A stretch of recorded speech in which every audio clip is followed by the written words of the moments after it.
Tennis crowds have traditionally been a pretty subdued and polite lot, but last night, if you sat up to watch what was an epic Australian Open final, you'd have heard the Melbourne Park crowd speaking on behalf of the nation. The Australian Prime Minister, the Honourable Anthony Albanese.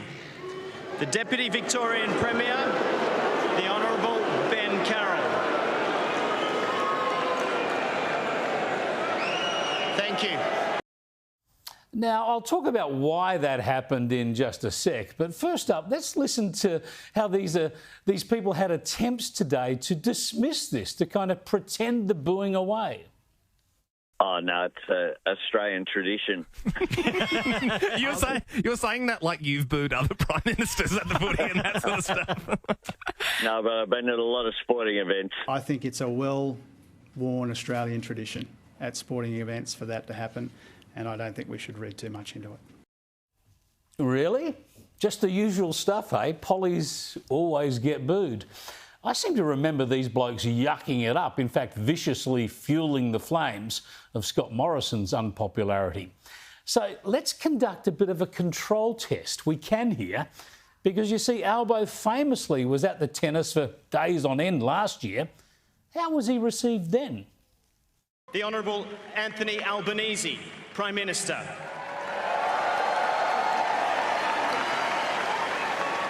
Yeah, they politely cheered him last year. No booing then. And a reminder, of course, this was last night.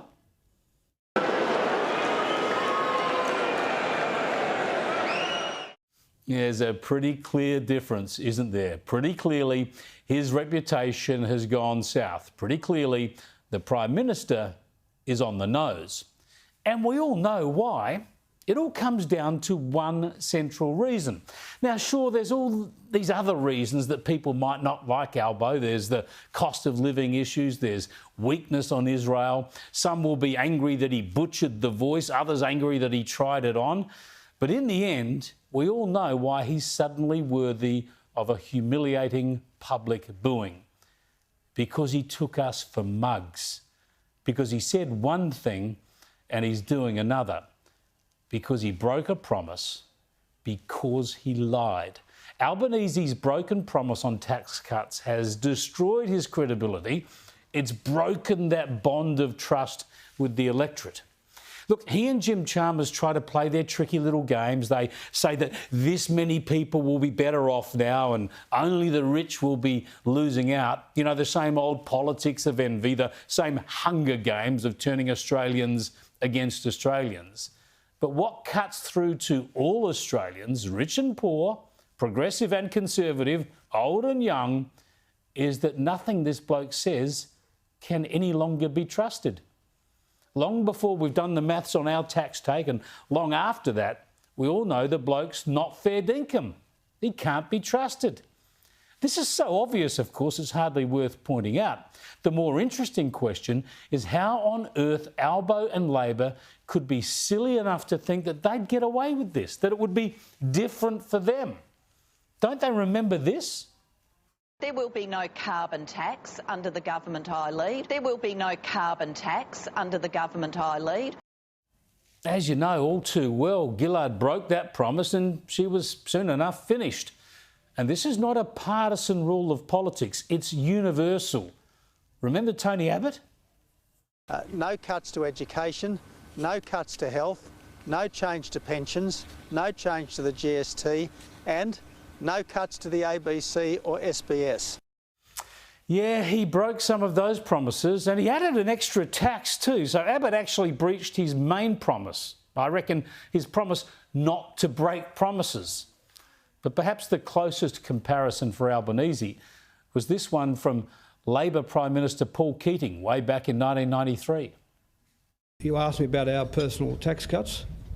Well, let me tell you something that I thought you might have known. They've been legislated. They're not a promise, they're law. L-A-W, law. Yeah, he passed his tax cuts into law to get through the 1993 election, won it, and then he repealed them. He passed another law to take back his LAW tax cuts. Now, guess what? There's something these promises and Gillard and Abbott and Keating have in common. They were the last promises they got to break because voters and, in some cases, their own teams turned against them.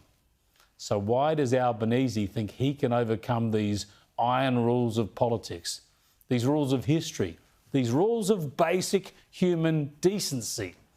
Just remember what he said before and after the election.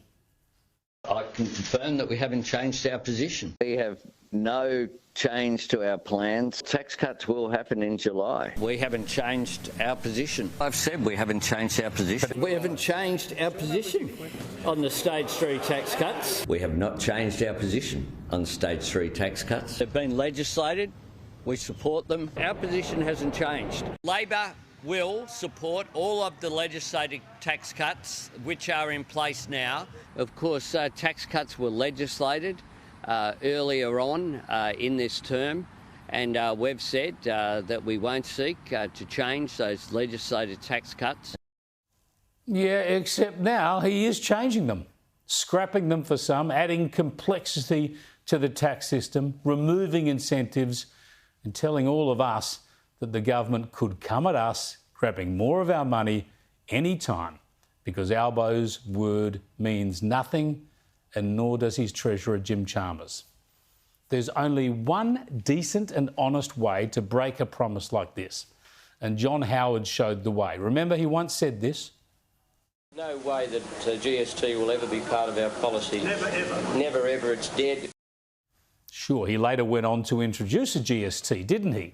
But he outlined the policy change in government, proposed the new tax, didn't legislate it. He took it to an election to win a mandate for it. No surprises.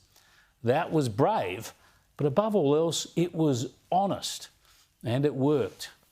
Albanese should have taken his tax changes to the last election, or he should have proposed them for the next election, instead of saying one thing and doing another, instead of lying. So now there are fears that negative gearing changes could be next. We're not contemplating or considering resurrecting the policies that we took to the 2019 election. That's what he says, but why would we believe anything this bloke says anymore? What's the point of ruling anything out when you don't give a damn about the promises you make anyway? Voters have been taken for mugs again by Anthony Albanese and by Jim Chalmers, and guess what? Voters don't forget.